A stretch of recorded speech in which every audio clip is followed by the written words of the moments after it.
Hi friends, welcome to our YouTube channel. So friends, ఇది వచ్చేసి మనకు ఈ వీడియో వచ్చేసి మనకు జావా స్క్రిప్ట్ ట్యూటోరియల్లో ఇది వచ్చేసి 5th video friends. So friends, ఈ వీడియోలో మనమైతే Java script in browsers versus server side. So friends, మనకైతే జావా స్క్రిప్ట్ అనేది మనం client side and server side అయితే యూజ్ చేయొచ్చు. సో మనమైతే Java script in browsers versus and server side అనేది అయితే ఈరోజు అయితే మీకు క్లారిటీగా అయితే ఎక్స్ప్లెయిన్ చేస్తాం ఫ్రెండ్స్. సో విత్ ఎగ్జాంపుల్తోనైతే మీకైతే క్లారిటీగా ఎక్స్ప్లెయిన్ చేస్తా, ఎలా సర్వర్ క్లయింట్ సైడ్ వాడతారు, ఎలా సర్వర్ సైడ్ వాడతారు జావా స్క్రిప్ట్ అని. సో ఫ్రెండ్స్, మన యూట్యూబ్ ఛానల్లో అయితే లైక్ జావా స్క్రిప్ట్ ట్యూటోరియల్స్ అయితే స్టార్ట్ చేసాం ఫ్రెండ్స్. సో ఇది వచ్చేసి మనకు 5th వీడియో. సో మనం ప్రీవియస్ వీడియోలో మనం ఫస్ట్ లైక్ జావా స్క్రిప్ట్ అనేది ఎందుకు case sensitive and case sensitive అంటే ఏంటి అనేది అయితే మీకైతే ఎక్స్ప్లెయిన్ చేశాను ఫ్రెండ్స్. సో ఫ్రెండ్స్, మన యూట్యూబ్ ఛానల్లో ఏంటంటే మన యూట్యూబ్ ఛానల్లో ప్రతి ఒక్క కాన్సెప్ట్, ఏ ఒక్క కాన్సెప్ట్ అనేది మిస్ చేయకుండా మీకు అనేది చాలా క్లియర్గా మీకు ఏంటంటే అన్ని కాన్సెప్ట్స్ మీకు చెప్తేనే ఒక క్లారిటీ అంతే వస్తుంది జావా స్క్రిప్ట్ మీద. సో అందుకోసం మరి క్లారిటీ ఉండాలని చెప్పేసి అండ్ అలాగే మన ఇంటర్వ్యూ పర్పస్లో నా ఎక్స్పీరియన్స్ని బేస్ చేసుకొని అయితే నేను ప్రతి ఒక్క కాన్సెప్ట్ అయితే కవర్ చేస్తున్నాను ఫ్రెండ్స్ జావా స్క్రిప్ట్లో.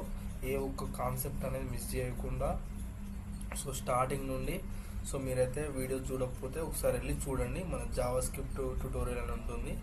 ప్లేలిస్ట్లో వీడియోస్ అయితే చూడండి. మీకైతే చాలా యూజ్ అవుతుంది ఫ్రెండ్స్. నేనైతే ప్రతి ఒక్క కాన్సెప్ట్ అనేది అయితే కవర్ చేస్తున్నా, ఏ ఒక్కటి కూడా స్కిప్ చేయకుండా. మీకు ఇంటర్వ్యూ పర్పస్లో నా ఏమేమి క్వశ్చన్స్ అంటారు నేనంతా నా పర్సనల్ ఎక్స్పీరియన్స్తో నేనైతే ప్రతి ఒక్క కాన్సెప్ట్ అయితే కవర్ చేస్తున్నా. అందుకే ఫ్రెండ్స్, ఈరోజు కూడా మనం ఏంటంటే జావా స్క్రిప్ట్ అనేది అయితే మనకు క్లయింట్ సైడ్ అండ్ అలాగే అయితే మనమైతే సర్వర్ సైడ్ అయితే యూజ్ చేస్తాం. మనమైతే నార్మల్గా ఈ జావా స్క్రిప్ట్ని వచ్చేసి ఏంటంటే మనం web technology, UI technology like client side language అని అంటారు. మనకు ఎర్లియర్గా ఇది వచ్చేసి ఏంటంటే మనకు క్లయింట్ సైడ్ లాంగ్వేజ్ ఫ్రెండ్స్. మన ఫ్రంట్ ఎండ్ టెక్నాలజీ అనమాట. ఎర్లియర్లా బట్ ఇప్పుడు ఏమైందంటే దీన్ని జావా స్క్రిప్ట్ని మనం ఏంటంటే సర్వర్ సైడ్ కూడా యూజ్ చేస్తున్నాం ఫ్రెండ్స్. ఈ వీడియోలో అయితే మీకైతే క్లియర్గా ఎక్స్ప్లెయిన్ చేస్తా ఎలా యూజ్ చేస్తాం దీన్ని server side and client side దీన్ని జావా స్క్రిప్ట్ అప్లికేషన్స్ ఏంటి, server side Java script applications ఏంటంటే మీకు ఎగ్జాంపుల్తో చాలా క్లియర్గా అయితే మీకైతే ఎక్స్ప్లెయిన్ చేస్తాను ఫ్రెండ్స్. ఫ్రెండ్స్, ఇదైతే మీకు అర్థమవుతే ఒక క్లారిటీ అనేది వస్తుంది ఫ్రెండ్స్ జావా స్క్రిప్ట్ మీద. ఫస్ట్ మనం అయితే ఇక్కడ చూసుకుందాం friends. JavaScript is unique, it can be executed in both in browsers client side and on server side. Earlier JavaScript was a client-side language. Node.js is the most popular environment that allows JavaScript to run on the server. Friends, ఇక్కడ మనం చూసుకోవచ్చు friends, మనకైతే JavaScript ఏంటంటే unique language అనమాట. ఇది ఏంటంటే మనము client side వాడతాం. క్లయింట్ సైడ్ అంటే ఏంటంటే బ్రౌజర్. మనం యూఐ టెక్నాలజీస్లో, వెబ్ టెక్నాలజీలో మనం బ్రౌజర్ సైడ్ వాడతాం అండ్ అలాగే మనం దీన్ని ఏంటంటే సర్వర్ సైడ్ కూడా వాడతాము. మనకైతే లైక్ ఈ జావా స్క్రిప్ట్ ఏంటంటే మనకి ఎర్లియర్గా దీన్ని అయితే మనమైతే క్లయింట్ సైడ్ లాంగ్వేజ్ లాగానే దీన్ని అయితే ఇన్వెంట్ చేశారనమాట. ఇది వచ్చేసి క్లయింట్ సైడ్ లాంగ్వేజ్ మనకి ఎర్లియర్లే. ఇప్పుడు ఏమైందంటే మనం దీని అయితే లైక్ సర్వర్ సైడ్ అయితే యూజ్ చేస్తున్నాం ఫ్రెండ్స్. ఫ్రెండ్స్, ఇక్కడ మనకు ఈ Node.js అనేది ఏంటంటే మనకు మోస్ట్ పాపులర్ ఎన్వైరన్మెంట్ ఫ్రెండ్స్. ఏంటంటే ఇది most popular run time environment friends యాక్చువల్గా. ఇది ఏంటంటే మనకు Node.js అనేది ఏంటంటే మనకు రన్ టైమ్ ఎన్వైరన్మెంట్ ఫ్రెండ్స్. ఇది ఏం చేస్తుందంటే మనకు జావా స్క్రిప్ట్ని సర్వర్ సైడ్ రన్ చేస్తుంది అనమాట. It is a most popular environment that allows Java script to run on the server side. మనకు ఈ Node.js అనేది ఏంటంటే మనకు జావా స్క్రిప్ట్ అనేది సర్వర్ సైడ్ రన్ అవ్వడానికి మనకు రన్ టైమ్ ఎన్వైరన్మెంట్ని ప్రొవైడ్ చేస్తుంది అనమాట ఈ Node.js అనేది. దీని గురించి కూడా మనం ముందు వీడియోలో చాలా క్లారిటీగా చాలా ఇన్డెప్త్గా నేర్చుకుంటాం సపరేట్ ట్యూటోరియల్లో. ఇక్కడ చూద్దాం ఫ్రెండ్స్. ఫస్ట్ వచ్చేసి మనకి ఏంటంటే జావా స్క్రిప్ట్ ఇన్ బ్రౌజర్స్ అంటే ఏంటి, మనకి క్లయింట్ సైడ్ జావా స్క్రిప్ట్. ఇక్కడ చూసుకోవచ్చు, client side Java script runs directly with in a web browser and it is primarily used to create dynamic and interactive web applications. మనకు ఏంటంటే friends ఇక్కడ మనకు so client side అంటే ఏంటంటే client అంటే ఏం లేదు ఫ్రెండ్స్, లైక్ ఫ్రంట్ ఎండ్ అనమాట. మనకు ఫామ్స్ వెబ్లో ఏంటి మనకు వెబ్ పేజెస్ ఉంటాయి కదా, సో వెబ్ పేజ్, సో అక్కడ నుండి మనకు రిక్వెస్ట్ వస్తుంది కాబట్టి సో మనం ఏంటంటే క్లయింట్ అన్నమాట. సో మనకి ఏంటంటే ఇది వెబ్ బ్రౌజర్లో సో మనకు ఏంటంటే డైరెక్ట్గా రన్ అవుతుంది. సో వెబ్ బ్రౌజర్లో అయితే డైరెక్ట్గా రన్ అయిపోతుంది మన క్లయింట్ సైడ్ టెక్నాలజీ కాబట్టి జావా స్క్రిప్ట్.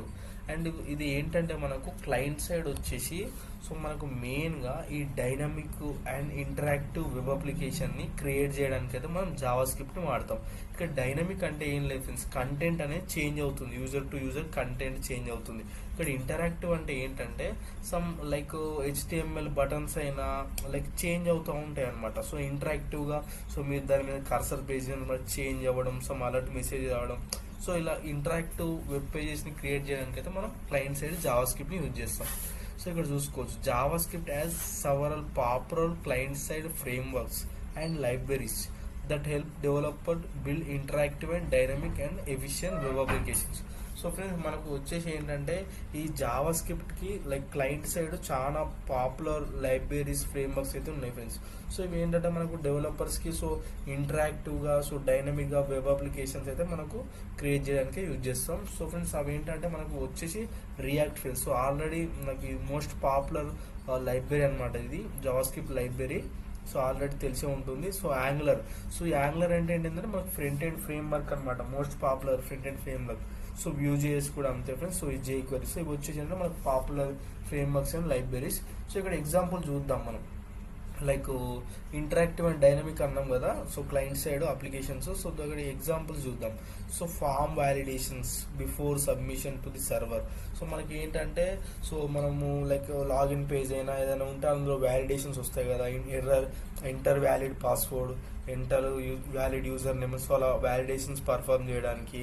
అండ్ అలాగే animating elements on the pages, example sliding menus, fading images. So animation కోసం బటన్ క్లిక్ చేస్తే చేంజ్ అవ్వడము, లైక్ స్లైడింగ్, సో వాటి కోసం. And dynamically loading content via Ajax, so మనకు డైనమిక్గా so కంటెంట్ని లోడ్ చేయడానికి, డిస్ప్లే చేయడానికి.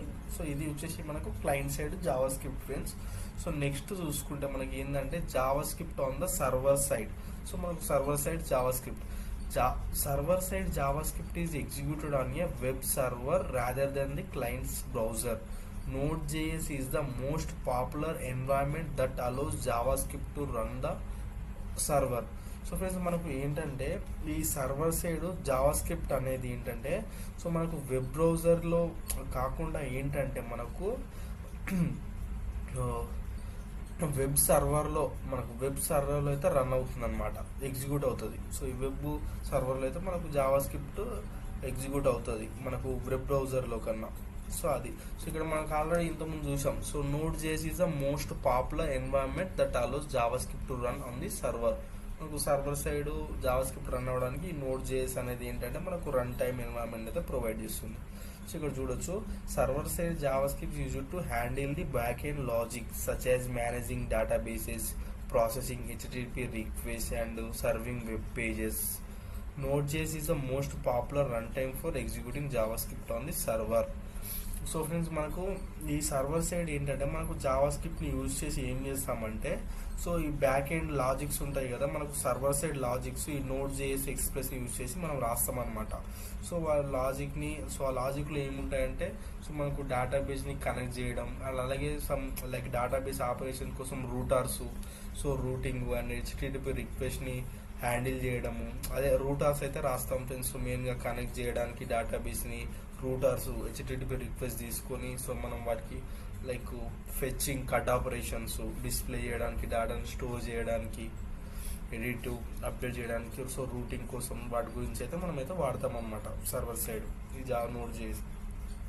అండ్ అలాగే ఇక్కడ చూసుకోవచ్చు server side JavaScript frameworks and libraries play a key role in building scalable, efficient and dynamic web application, APIs and services. These frameworks allow developers to create the backend, the server-side logic of web application within the rise of Node.js. JavaScript can now be used for full stack development. So friends మనకి ఏంటంటే ఈ server side Java script అని ఏంటంటే కొన్ని like popular, మళ్ళీ server side కూడా మనకి frameworks, libraries ఉన్నాయి ఫ్రెండ్స్. సో వీటి వల్ల ఏంటంటే మనం scalable, efficiency and dynamic web application create చేయొచ్చు. ఏపీఎస్ అంటే తెలుసు కదా, రెస్ట్ ఏపీఎస్ కూడా క్రియేట్ చేయొచ్చు అనమాట. సో ఈ సర్వర్ సైడ్ జావా స్క్రిప్ట్, ఈ నోడ్ జేఎస్ని యూజ్ చేసి సో మనం రెస్ట్ అప్లికేషన్ ఏపీఎస్ కూడా క్రియేట్ చేయొచ్చు. అండ్ అలాగే ఫ్రెండ్స్ సో మనకు ఈ ఫ్రేమ్ వర్క్స్ ఏంటంటే మనకు డెవలపర్స్ ఈజీగా మనకైతే బ్యాక్ ఎండ్ వెబ్ అప్లికేషన్ చేయడానికి కూడా యూజ్ అవుతుంది అనమాట. వెబ్ అప్లికేషన్ చేయడానికి ఈ server side complete web application చేయడానికి చాలా యూజ్ అవుతాయి అనమాట ఈ Java script back end frame works, libraries. And friends అలాగే మనకు ఇంకోటి వచ్చేసి ఏంటంటే ఈ సర్వర్ సైడ్ ఈ జావా స్క్రిప్ట్ అనేది వాడడం వల్ల ఏంటంటే సో మనకు ఇది ఏంటంటే మనకి జావా స్క్రిప్ట్ ఇక ఫుల్ స్టాక్ డెవలప్మెంట్లో కూడా వాడుతున్నాం అనమాట. ఇక ఫుల్ స్టాక్ డెవలపర్లు మనం ఈజీగా వాడవచ్చు. సో ఏంటంటే మనకు సర్వర్ సైడ్ మొత్తం జావా స్క్రిప్ట్ని వాడేస్తాం ఈ నోడ్ జేఎస్, ఎక్స్ప్రెస్ని యూజ్ చేసి. సో మనకు కంప్లీట్గా మనమైతే సో దీన్ని అయితే ఫుల్ స్టాక్ డెవలప్మెంట్లో వాడచ్చు అనమాట జావా స్క్రిప్ట్ని.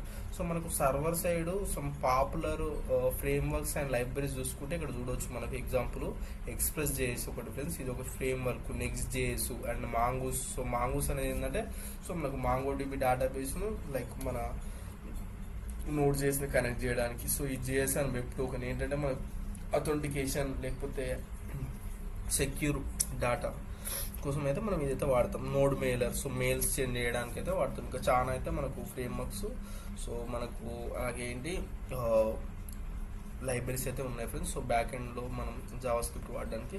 సో ఫ్రెండ్స్ ఇక్కడ చూసుకుందాం, ఇక్కడ కంపారిజన్ చూసుకుందాం ఫ్రెండ్స్ ఒకసారి, client side versus server side Java script. So aspect so first మనకి ఏంటంటే execution environment. So client side వచ్చేసి ఏంటంటే మనకి ఎగ్జిక్యూట్ ఎందులో అవుతుందంటే జావా స్క్రిప్ట్ అనేది బ్రౌజర్లో అవుతుంది, chrome, fire box etcetera. So మనం డైరెక్ట్గా బ్రౌజర్లో ఎగ్జిక్యూట్ అవుతుంది. సో సర్వర్ సైడ్ చూసుకుంటే ఏంటంటే server, example Node JS, so అట్లా సర్వర్స్ ఉన్నాయి, సర్వర్లో ఎగ్జిక్యూట్ అవుతుంది. Primary purpose. సో మనకు సర్వర్ సైడ్, మనకు క్లయింట్ సైడ్ వచ్చేసి ఏంటంటే main purpose of JavaScript ఏంటంటే మనకు ఇంటరాక్టివ్ అండ్ డైనమిక్ వెబ్ పేజెస్ని క్రియేట్ చేయడానికి అయితే వాడతాం. ఇది మనకు క్లయింట్ సైడ్ అనమాట. సో సర్వర్ సైడ్ చూసుకుంటే ఏంటంటే handle server operation like database queries, routing. So ఇంతకుముందు చెప్పారు కదా రూటింగ్స్, హెచ్టిటిపి రిక్వెస్ట్ని తీసుకొని లైక్ రెస్పాన్స్ ఇవ్వడము. సో రూటింగ్ కోసం some operations and server operation handle చేయడానికి డేటాబేస్ క్వెరీస్. సో వీటి కోసం అయితే సర్వర్ సైడ్ వాడతాం. నెక్స్ట్ వచ్చేసి ఏంటంటే access to resources limited to browser APIs and the DOM. Next చూసుకుంటే ఏంటంటే full access to servers resource including file system and database. So full access ఉంటుందన్నమాట. So visible to user in the browser. So మనకు అక్కడ ఏంటంటే మనకు బ్రౌజర్లో కనబడుతుంది. Hidden forms user executed on the server. So hidden form from users. So మనకి ఏంటంటే ఇది కనబడదు, సర్వర్ సైడ్ జావా స్క్రిప్ట్ అనేది కనబడుతుంది. Security, vulnerable to client side attacks. So ఈ ఎక్సెసెస్ అనేది ఏంటంటే దీనివల్ల కొంచెం లైక్ సెక్యూరిటీ అటాక్స్ వచ్చే ఛాన్స్ ఉందన్నమాట. సో మనం జావా స్క్రిప్ట్ అనేది క్లయింట్ సైడ్ వాడడం వల్ల. సో మనకు సర్వర్ సైడ్ చూసుకుంటే generally more secure but vulnerable to server side attacks. Example SQL injection. ఈ ఎస్క్యూఎల్ ఇంజెక్షన్ అనే కొన్ని ఛాన్సెస్ ఉన్నాయన్నమాట సో అటాక్ అవ్వడానికి సర్వర్ సైడ్ మనం జావా స్క్రిప్ట్ యూజ్ చేసేటప్పుడు. So event handles UA interaction like clicks, form, submission అట్లా. So వీటి కోసం అయితే మనం సర్వర్ క్లయింట్ సైడ్ వాడతాం. లైక్ ఇక్కడ వచ్చేసి ఏంటంటే మనకు server side handles HTTP request, manages database, perform server side logic. So common libraries వచ్చేసి మనకు క్లయింట్ సైడ్ జావా స్క్రిప్ట్ చెప్పా కదా. So React, Angular, Vue. So వచ్చి మనకి frame like popular libraries and frameworks. So మనకు వచ్చేసి next so ఈ server side చూసుకుంటే ఏంటంటే Express JS, Next JS, khoa ఇవి. సో ఫ్రెండ్స్ ఇప్పుడైతే మనకు వచ్చేసి ఏంటంటే మీకైతే ఒక ఎగ్జాంపుల్ అయితే చూపిస్తా ఫ్రెండ్స్ నేను. సో ఎగ్జాంపుల్ మనకు like client side Java script code and server side Java script code ఒక ఎగ్జాంపుల్ అయితే చూపిస్తాను, మీకు క్లారిటీగా అర్థమవుతుంది. సో ఫ్రెండ్స్ మీరు ఇక్కడ చూసుకోవచ్చు ఫ్రెండ్స్. సో మనకు ఇక్కడ చూడవచ్చు. సో మనకు వచ్చేసి ఏంటంటే ఈ జావా స్క్రిప్ట్ అనేది లైక్ మన like client side. So client side వచ్చేసి సో మనం HTML అయితే యూజ్ చేసాం ఇక్కడ. సో స్క్రిప్ట్ ట్యాగ్ వాడి సో HTMLలో అయితే మనం క్లిక్ చేసాం. దీన్ని ఒకసారి రన్ చేస్తున్నాం మీకు. సో ఇక్కడ చూడొచ్చు get message from the server, waiting for the server response అని ఒక చిన్న మనకైతే సో మెసేజ్ అయితే డిస్ప్లే అయింది. సో ఇక్కడ చూసుకోవచ్చు మనం HTML అయితే డైరెక్ట్ స్క్రిప్ట్ ట్యాగ్ వాడి సో మనం దీన్ని ఏమంటాం ఇంటర్నల్ జావా స్క్రిప్ట్ని అయితే యూజ్ చేసాం. సో ఇలా మీకు ఆల్రెడీ నాకు తెలిసి సో క్లయింట్ సైడ్ ఎలా వాడాలో అయితే మీకు ఒక క్లారిటీ అయితే ఉంది జావా స్క్రిప్ట్ని. సో ఇప్పుడు మనం సర్వర్ సైడ్ చూద్దాం. సో ఫ్రెండ్స్ ఈ సర్వర్ సైడ్ యూజ్ చేయడానికి సో మనమైతే ఈ ఎక్స్ప్రెస్ ఫ్రేమ్వర్క్ని అయితే యూజ్ చేస్తాం అనమాట. సో ఈ ఎక్స్ప్రెస్ ఫ్రేమ్వర్క్ని యూజ్ చేసి సో ఇక్కడ చూడొచ్చు మనం రూటర్స్ రాస్తాం, define and API end for the client fetch. So మనకి ఇక్కడ లైక్ మనము ఏం చేస్తామంటే సో మనకు డేటాని ఫెచ్ చేయడానికి, గెట్ చేయడానికి, అలాగే మనం ఏ server particular port number run అవుతుందని చెప్పడానికి, సో మనకి ఏంటంటే ఇక్కడ APIs కానీ రూటర్స్, అలాగే మనకి HTTP రిక్వెస్ట్ని హ్యాండిల్ చేయడానికి రూటర్స్, సో ఇవన్నీ అయితే మనం ఇలా రాస్తాం అనమాట. ఇక్కడ ఎక్స్ప్రెస్ని నోట్ చేసి యూజ్ చేసి సో సర్వర్ సైడ్ ఇలా ఉంటుందన్నమాట జావా స్క్రిప్ట్. సో ముందు వీడియోలో అయితే మనం క్లారిటీ అయితే నేర్చుకుందాం. సో ఆల్రెడీ ఇంకొన్ని వీడియోస్ కూడా చేశాను అనమాట నేను. సో నోట్ చేసి మాంగోడిబిని ఎలా కనెక్ట్ చేయాలి, ఎలా రూటర్ చేయాలని.